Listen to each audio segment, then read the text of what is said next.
What is going on, everybody? Welcome back to MCU Reviewed. It has been a hot minute since we've done this show. Hope you're doing awesome on this lovely Tuesday evening. Tonight, we are talking She-Hulk. We just wrapped up season 1 of the show on Disney Plus. We had 9 episodes, and boy, what a fun time it was. Oh, see, John, I was able to kind of recapture that intro. That worked out well. Amazing. I'm Josiah Leroy. With me today, one of my best friends on the planet, Mr. Baba Yaga himself, John Fick. John, the Yankees. What else to say? I figured you were going to ask me how I'm doing, and I would have went right into it, man. Yes, I'm doing great. The Yankees have just wrapped up the American League Championship Series. I'm sorry, Division Series, on their way to the Championship Series tomorrow. Very excited. That may affect some of our content that we were supposed to record tomorrow, and I'm like, Joe, Yankees are playing Houston Game 1. I don't know. We'll see what happens. Yeah, we will. This may have a trickle down effect in my availability over the next couple of days, but that's okay. We'll make it work. We'll figure it out, as we always do. Did Joe freeze again? Oh, just a little freeze. Baby freeze. He's here. I did freeze again for sure. That was just a baby freeze, though. Yeah. That was a blip. Yeah. Really. I just went away for 5 years and came back. Crazy. Yep. John, we talked about it last time. Awesome time to be really a New York sports fan if you're in Western New York, right? With the Bills going strong, Yankees doing well, and the Sabres just being fun again. So good stuff there. I've got my tie-dye Buffalo Bills shirt on. If you are listening to the podcast version, you can't see this, but you can check it out over. I got it from my friend Aurora at facebook.com/Dora or Die. That's spelled DYE, of course. So we're talking She-Hulk. John, this is an MCU series that I think you and I have obviously mostly kept up with the Disney Plus series for MCU. Obviously, we've watched them all through, but this was one where it was almost must-watch TV. It was one that I wanted to watch every Thursday when it came out. I didn't get up early to do so like we did for Kenobi and in some cases Andor, but this was one that I didn't want to go to bed without seeing because I was just having so much fun with it. So I think you and I are mostly on the same page with it. Take me away on your thoughts on She-Hulk. Yeah, you nailed it, man. Like we talked in the past, and some of these MCU shows have we've liked them all. I don't think we've ever been really disappointed in any of these shows. But there's been situations where it's Wednesday or it's Friday, whatever it's coming out, and I'm not getting to it, and it's not a big deal. I'll get there when I get there. Maybe next week I'll watch 2 episodes. I'm enjoying it, but it's not must-watch TV like you said. She-Hulk has just been so much fun that I have just wanted to make sure it's been like on my Wednesday to-do list. Just like it's out. Or Thursday, right? Thursday to-do list. Yep. Yeah. So yeah, it's out. I'm watching it. Like I don't want to. It's not even for like spoilers that I might be seeing. It's not even for like, oh, okay, we know that Daredevil's going to be in it. I don't care if I got spoiled about which episode he was going to be in. It's just like you said. I'm just having so much fun with it. I think they finally found a real good balance as to what a Disney Plus show is for the MCU. To me, like. And my expectations have finally settled down into what these shows should be. To me, they're just like fun comic shows, right? Like it's a Marvel show, and that's what it should be. Every episode should be fun. It should have its own little flair, kind of just like its own issue of a comic. There's a nice little story in between, but it doesn't have to be this huge thing. It doesn't have to be MCU defining or changing. It can just be a nice little 9-episode or 9-issue run of a TV show. And that's exactly what She-Hulk was, and I loved every second of it. Dude, I think you nailed it. They really felt most self-aware with this series in relation to the other ones we've gotten. And we've gotten quite a bit of content here in the last 2 years now. And this one just felt so perfectly crafted for Disney Plus, where some of the other ones I could get behind and say, this really should have been a movie and more focused and more contained. But of course, we're on Disney Plus, so we want to really put money into that platform and continue the content train. This was one where I was like, I don't want this to be a movie. I want this to be a sitcom like it is. I want it to have that almost 90s, maybe early 2000s feel. It's a legal comedy, right? And Jen Walters was a fun lead character in most cases. So you had your nice ties to the MCU with a really nice list of cameos / secondary appearances. They're more than cameos. Some of these characters were really around for a good chunk of time. And they did so without overshadowing Jen Walters, which the show, by the way, cracks jokes at. Like, whose show is this? So all of that I thought was really playful and fun. I've seen people say online, hey, this was really a nice way to go about this because it shows that the MCU can kind of handle Deadpool now. And whether you agree or disagree with that, I can see shades of that, right? Because she is a funny character. She's breaking the fourth wall. And this was a stepping stone to what we've already experienced with those Deadpool movies. So overall, I got to say, I really enjoyed it, despite not having to have those huge MCU ramifications. I don't need that heaviness every time. Give me something that's more fun and playful like this, because I'm probably more likely to jump into it and take a break from those big movies like Doctor Strange or the last Spider-Man movie or the Black Panther movie we're about to get. So this was a good in-between. Right, and it's so self-aware about that. The finale of this show was literally that message. They were giving us this big finale where, you know, where Bruce comes back and the villain becomes a Hulk and all this stuff is happening. It's a climax, and then Jen just busts through the TV and goes through your Disney Plus. Like, that was awesome, by the way. I was they got me for a second. I'm like, what? And even had, so if you're an Apple TV user, it was the Apple TV closing of an app sound. So like, it really got me. So I was, I was like, dude, what just happened? Why did the thing just close? So that was really cool for the finale. But the finale was a commentary on like what we're talking about right now. It doesn't have to be this big set piece. It doesn't have to have like these big ramifications. This is Jen's show. This is a legal comedy. Someone who just happens to have superhero powers now. It was so much fun. Didn't you think so? Like, that was so clever. We should say we are going into full spoilers for this entire season. So if there's something you don't want spoiled, bookmark this. Come back, whether you're watching at twitch.tv live. Live at twitch.tv/thegeekiverse or youtube.com/thegeekiverse. I love when that happened, where it froze and you had the Disney Plus sequence. They had me for a second as well, because I like froze. I was like, wait a second. This wouldn't flip right back to this screen. Like, right away, I was like, oh my god, something's going on. This is amazing. You know what? You know how I knew? I'm like, it didn't go from HDR to standard definition, so I knew it wasn't real. Yeah. It didn't take that second to click out of HDR. Exactly. There was no blip there, if you will. Yeah. That was really good, and I love the commentary in that episode, because I gotta say, a part of me was like, okay, I'm not taking this show seriously because it is a fun show, but I don't like the direction where it's going. And they roped me right into thinking that they were going to go into this stupid end battle between these characters I didn't give a crap about. By the way, Joe's freezing up a little bit again. We'll get there. Am I back? Yeah, you're back. Okay. So it wasn't just that, but it was also, they had bad villains there, right? Like, and that's kind of a joke with the MCU at times. Like, there's not these developed or interesting villains depending on what we're looking at. Yeah, we've done how many episodes of this show, MCU Reviewed? How many times have you heard me say, like, the villain is just a mirrored version of the hero, and I'm so sick of it. Like, they took that criticism, that like common trope, and just kind of, laughed about it, which was fun. Yeah, the whole thing with me on this whole show was just being self-aware, and they did a great job leaning into all of that. My favorite moments are the fourth wall breaks. Anytime Jen's talking to the camera, that is awesome. The comedy lands for the most part. For me, anytime Jen Walters and Nikki Ramos are in the same room, I'm all in. I'm like, those two characters. You could give me a Sex and the City style dramedy with those two on HBO, not even related to the MCU, and I would watch every episode. They have the best chemistry. Like, Nikki Ramos, Ginger Gonzaga, who played her, was like maybe my favorite part of the show. Her comedic timing, like how she was used, she was just perfect. She was my favorite supporting character in the show by far, which we always kind of get to, but spoilers, that's mine. But yeah, the two of those, just like every time they're on screen together, I'm just having so much fun.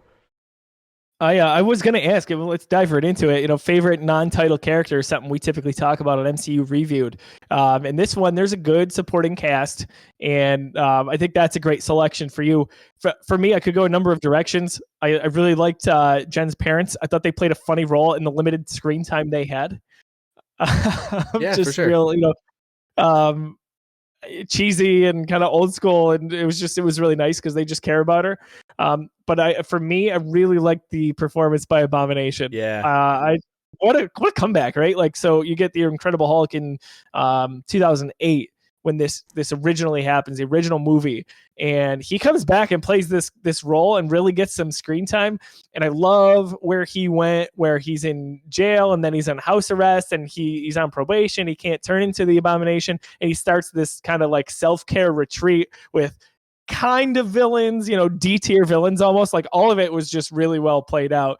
And I thought he was a pretty funny part of the show. That again, it was nice to see him in this all these years later to kind of get a nice shake at that character again. Agreed. Any favorite moments or episodes come to mind at all for you? I don't know that any do in particular for me. I mean, I guess if I do have to say one, it was anytime we got Daredevil in there. And this is later in the season, and it was teased very early on in the trailer for this show that he was going to be there. But Charlie Cox, man, awesome to see him there. Awesome to get him in the MCU. Obviously, we're gonna get Daredevil Reborn in I don't know if that's next year or not, but that's going to be in production, and that's super exciting because that was the best of the Netflix Marvel shows that we got, and I'm happy that this is going to exist again in some way, shape, or form, and we're bringing him, among other characters like X-Men and Fantastic Four, into the MCU. But really liked his performance, and I liked his storyline. That was really, really funny, and what a nice way to tie that in. Yeah, that would have been mine for sure. I'm not even someone who watched the Daredevil show on Netflix, so I don't have any ties to Charlie Cox. And obviously, I'm excited for Charlie Cox to get Daredevil again because everybody else is so excited for it. So he must be doing a good job, right? So I'm excited for that and to see finally see him play that character. But even without that background, I had such a good time with his character and the relationship with Jen. For me, I'll say the overall favorite thing this show brought to the table is just the way that they kind of. I don't think people talk about this right now enough. The way that they brought these C to D tier heroes into existence in the Marvel universe, they put Jen behind this position that she's this lawyer for enhanced individuals. I don't think they said enhanced, but super individuals, whatever it was, and they introduced us to a bunch of really small time superheroes or people with power. And you think about the MCU, that has never been what it's like. There, you think about the first three phases of the MCU, and it's such a big deal to have superpowers. There's 6 people and they're part of the Avengers, and the people that also have them, they're the villains. That's it. There's nothing else, and then you bring space into it, and that's all the magic, that's all the powers that exist. So we know they have to open that up quite a bit. We know X-Men and mutants are coming. So I just thought it was an interesting way to give her this legal division and to show us people like the guy who just Mr. Immortal, who has all these different wives that he's just killed himself to get out of the marriage and stuff like that. And he just never, he can't die. That was a super funny way to spin on it. The frog guy who is just this really rich guy who's basically a Bruce Wayne who doesn't even have any powers. He's just rich and wants to be a superhero because that's the world we're in. They're superheroes. So yeah, just the way they brought those other heroes into the fold and showed us a different part of the day-to-day world of the MCU. I'm always interested in that stuff. That's a really interesting take, and no one I feel is talking about that because you're right. It's more and more commonplace, and it's there are people who have these powers in the world who don't necessarily want to go save the world. They maybe just lay low, or they want to use it for their own advantage, I guess. I love that all of those were really tied into legal matters in creative ways. That's obviously, attorney at law is in the subtitle of the show, but that's pretty funny. To think about that in legal context, not just moral issues, but right, you can't do some of the stuff that you're doing. Yeah, even some of the bigger stuff they brought into question, how do the people who train at Kamar-Taj and can access the magic that Doctor Strange and Wong can? How do you police that? It's dangerous for the world for them to be using this magic. What is the precedent within the law to make sure they're not doing this stuff and throwing this makeshift magic show in Vegas or wherever this guy's doing it, and sending people into different dimensions? This is dangerous stuff. So obviously there's a lot of levity behind it, but it's a pretty serious topic if you think about it. It is. It makes it feel more real world. I always felt like Captain America Civil War with the Sokovia Accords, which was mentioned in the show, by the way, is it was a way to bring it into the real world where it was hey, the government would try to have a cap on this, or they would want their piece of the pie, or they would want to say, we're going to say when you can help and when you can't. That's so real to me. If superheroes existed. So to have these smaller, I guess, focused one-offs where you get these goofy one-off superheroes, or people at least with superpowers, I should say, being a part of these legal issues, I think that was really well done. I just thought of something. Because of the precedent set by the magic and the sling rings and stuff like that, Ned from Spider-Man is now officially a felon. Is this the way he becomes the Green Goblin? Is this his turn? He's being hunted down by the law because he's using magic he shouldn't be. I don't know. You heard it here first. Never know. Heard it here first for sure. Just make sure you forget it, folks. So how did you think this was done? We're going to get into some cameos and secondary characters for recognizable characters in the MCU. And we're also going to rank the series on Disney Plus here that we've got so far. But John, cinematically, what do we think? How do we think this was executed? You know, how did she look when she was She-Hulk? Some of the action sequences, which were not really the focus of most of the series. Just overall, what did you think of it? Yeah, I thought the CGI on She-Hulk was admittedly not great. Like it stood out as something that was a little out of place and maybe a little under budget. But I wasn't worried about it. Like, yeah, it didn't look as good as Bruce's Hulk looks. But it costs a lot of money, and she's in that She-Hulk form so much, and it's a whole TV show based around it. You can tell that they cut away all the time for the transformation, and they even mention it in the episode. It's like, yes. Oh, do I do this now? Or no, you don't do it yet. Wait till the camera cuts away, then you transform. So like, of course, they had some fun with it, but it's a real budget issue. It obviously costs a lot of money to do stuff like that. I had no problem with the action. I thought that a lot of the action was fun. Some of the Daredevil stuff, I guess, that was at night. Terrible choice to do any kind of heavy CGI at night. That chase scene looked a little bad because Daredevil can't really do those things, so didn't look great, but it didn't bother me. I was having so much fun with the show. I thought it was so funny and charming that I did not care about the CGI, which was apparent, like very apparent that it was not, up to usual MCU stuff. And that was a critique right from the get-go with the reveal for this trailer. And I'm with you. It was not some of the better stuff that we've seen in the MCU, but it was fine, again, because this show leaned into what it was, and it didn't need to be there. But love that reference where they say, we're going to do this off screen to save on budget. That's beautiful. There's something else that I wanted to bring up with that. I'm sure that'll come back. But cameos and secondary characters here. Wong. Some of my favorite moments stem from him. And that girl that... her name escapes me. Oh my god, she literally spelled her name and she told us where the letters were double, but not what we expect. What was her name? She was hysterical. Was it dude. Tiffany or something like that? Wongers, she called them, right? Wongers, yeah. I thought she was awesome. They hang out. Right, like when they first introduced her, then she was the one in that magic episode where she gets thrown away into like a different dimension. They first introduced her, I'm like annoyed by her, but the second they bring her back, I'm like, oh, you got me. I love this. This is so good. Do this 3 or 4 more times. I don't care. It's like the goats in Thor: Love and Thunder. I'm like, at first annoying, not funny. The 3rd, 4th time, all right, you got me. I'm in. Let's keep doing this. It's like me trying not to laugh and them just bringing it back so many times that I actually did laugh. You had to. Yeah, her role was hysterical in there. Abomination we talked about. Loved seeing him back, and more than just the cameo, right? Which we got a little bit of in Shang-Chi. We got some screen time with him. What did you think of him overall? Yeah, and not to mention that cameo from Shang-Chi was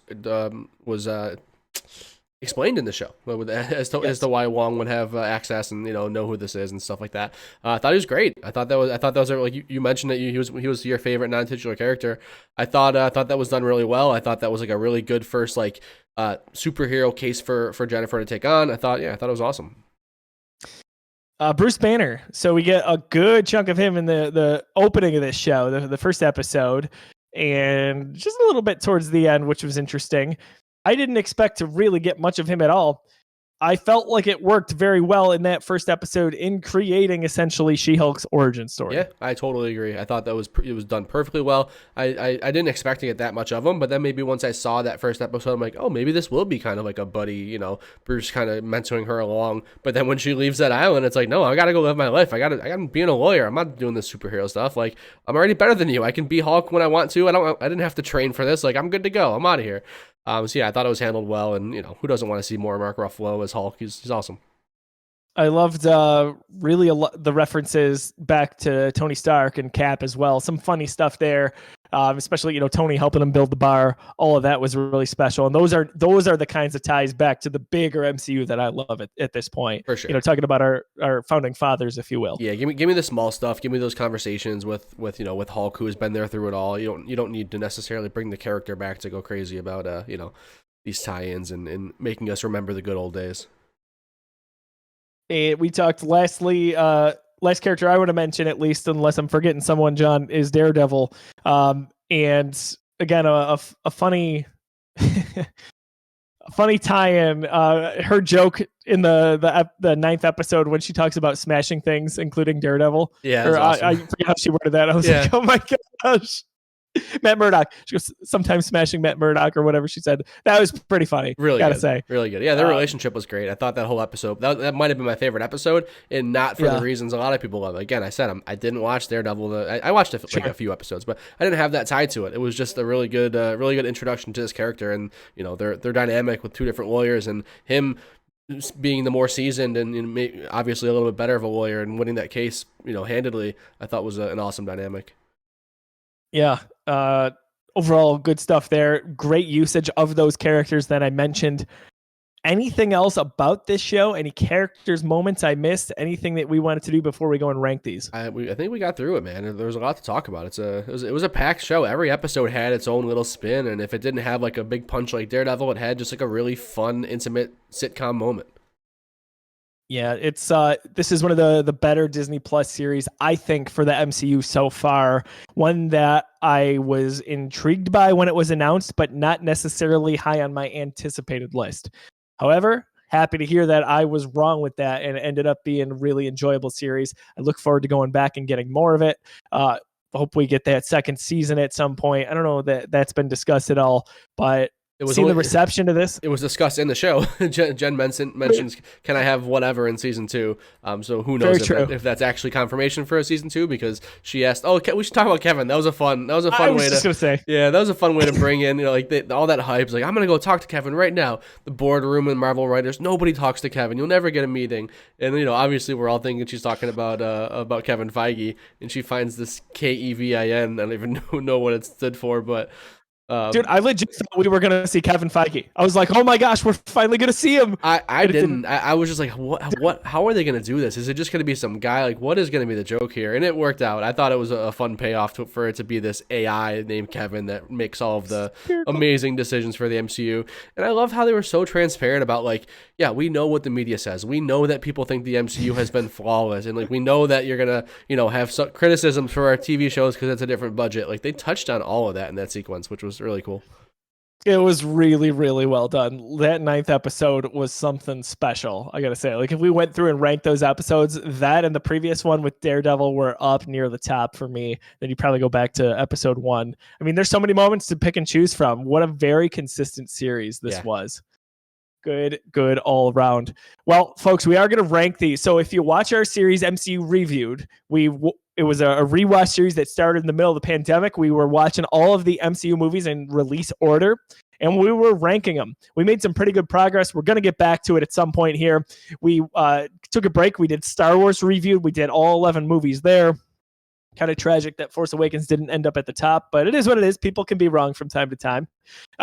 Other than that, though, we're going to jump into this in the capacity that is the Disney Plus series. We did 2 episodes on this with John Serrato, JT, last year. We did an episode on WandaVision's first season as well as Falcon and the Winter Soldier.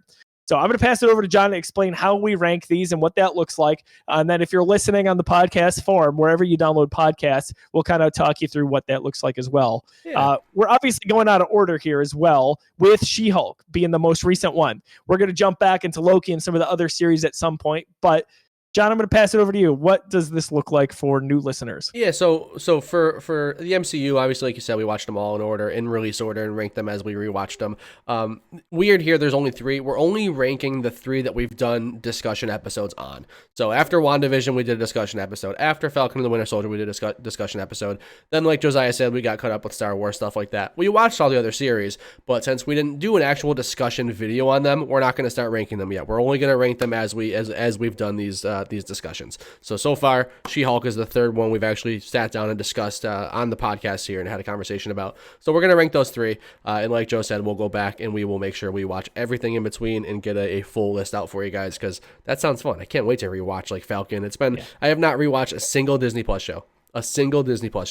So I am... Dude, I'm excited. Loki was so deep. Yeah. There's so much going on. And then I think about Hawkeye. I really loved Hawkeye. It was such a good series to me, and that came out around November last year as you got into the holiday season. So maybe we pick back up on that. To me, it's it's motivation and homework for us. It's good Yeah. homework to get back into these series, and what an excuse to rank them.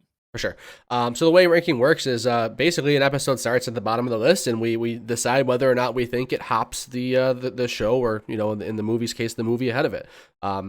Not too much to work with here with 3 episodes. You may say, why are these at 13, 14? I just have them in the middle of the screen because it looks good. So we'll start with release order. So we'll go WandaVision out first. Mm-hmm. It stays at the number 1 spot, right? So there's no argument that WandaVision came out first, so it has to be first right now. After that, Joe, came Falcon and the Winter Soldier, and we did have a review on that, so we'll get this up there.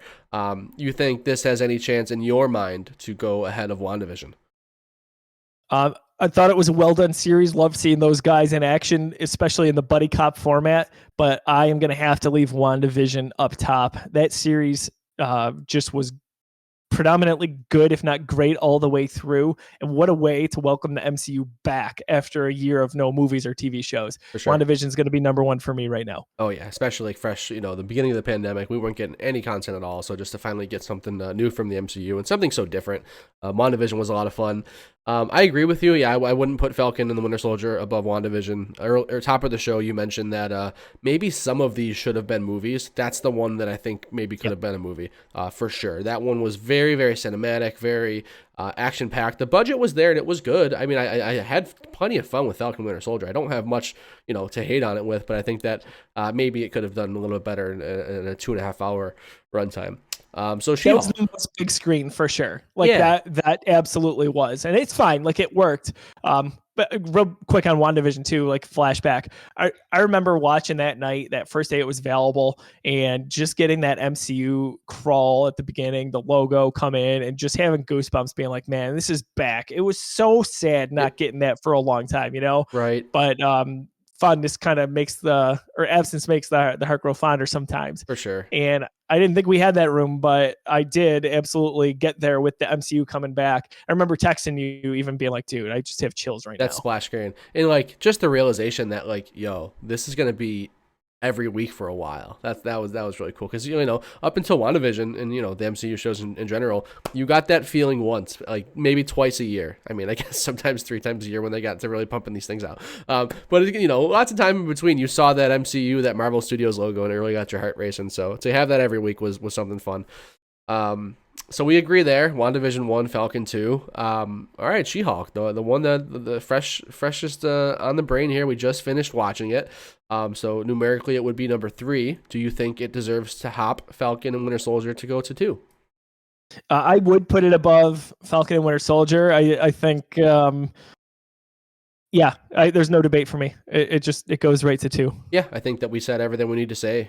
We talked about what some of the shortcomings of Falcon Winter Soldier and what we love so much about She-Hulk. I totally agree. She-Hulk is the clear winner between those two. But now here's the question, Joe. We've raved about WandaVision. We've raved about She-Hulk. We have not much to say negatively about these 2 shows. Do you think She-Hulk should hop WandaVision for the current number 1 ranking in the MCU Disney Plus reviewed?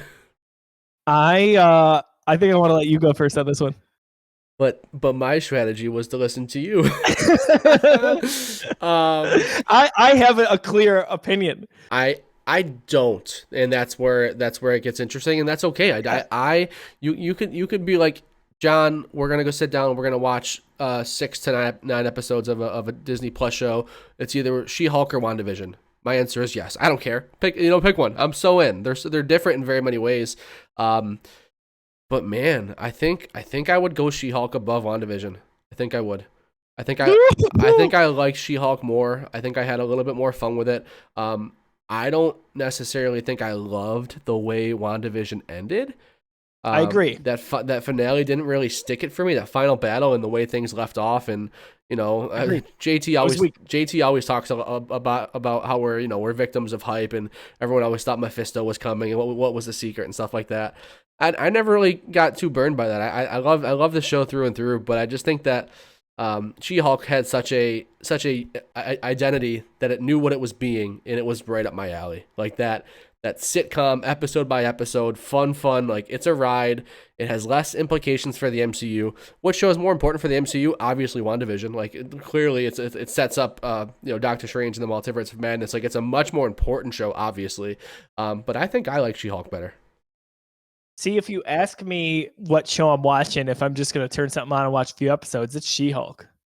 And I'm torn on this, but I am actually going to leave She-Hulk number 2. Yeah, I'll catch me on a different day, right? Like, maybe we're not at the point where we've got like some of these Avengers movies or Guardians or maybe like Civil War like cemented towards the top of our rankings, right? Like, we'll flesh out some of this as we get into some of the other MCU Disney Plus shows, but I would leave this 2 and I would leave WandaVision number 1 at this point. Totally with you. Didn't land when it came to the ending for WandaVision.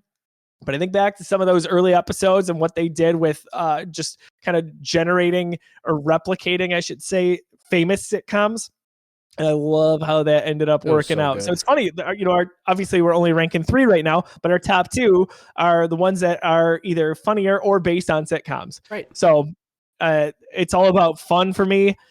If we're talking pure fun, She-Hulk will be number 1, but I'm gonna leave it there at 2. Yeah, there's a good chance next time we sit down to do a Disney Plus MCU review that I'm thanking you for leaving that there. That's how I could. You just had. See, I kind of had in my head that you were going to vote that way, which is why I wanted to go the way we did. However, as soon as you said it internally, you started selling me on why She-Hulk could be number 1. Right. So that you and I are both on that pivot says a lot about these shows and how we feel they could be 1A and 1B, really. No doubt. And now I just want to rewatch WandaVision because it's been a while and I just, fresh off of She-Hulk. So I'm glad we're going to might do that. Yeah, I'm glad we're sitting down and we're going to rewatch. Let's focus on the ones we have to do for the show. Let's all right. Let's pepper in the ones we want to do. So I figure like we'll go at this in release order, right? Like after this, we'll go what's after Falcon Winter Soldier, man. I'm terrible at this. Loki? Yeah. So we'll do Loki. I think it was Loki and then What If, right? Loki, What If, then Hawkeye, maybe?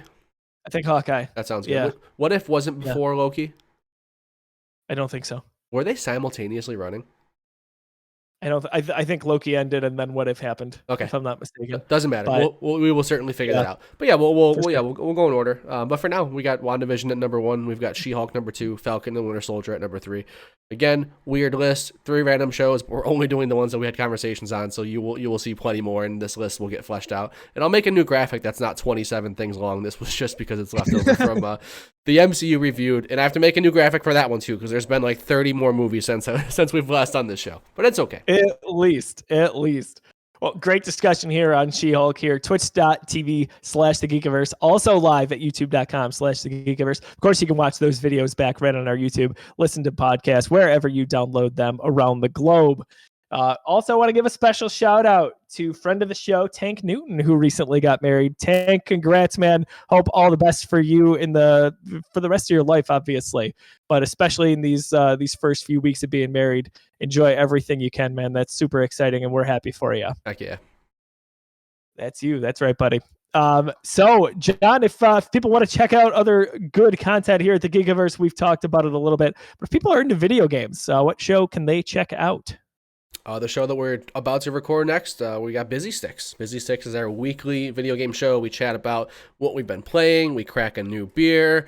We dive into the news, and we play a nice new game called Guess the Game. At the end of the show, we kind of unwind from the news and some of the conversations, and we try to stump each other. We have a game in mind, and we have 10 questions, or we actually went to 15 because 10's really hard. 15 questions, yes or no, and that's been a lot of fun. We're going to try to condense those down, toss them on TikTok when we can, but the full version will be there at the end of every episode of Busy Sticks if you want to sit there and deliberate with us and try to figure out what the best question to ask. Those are so much fun.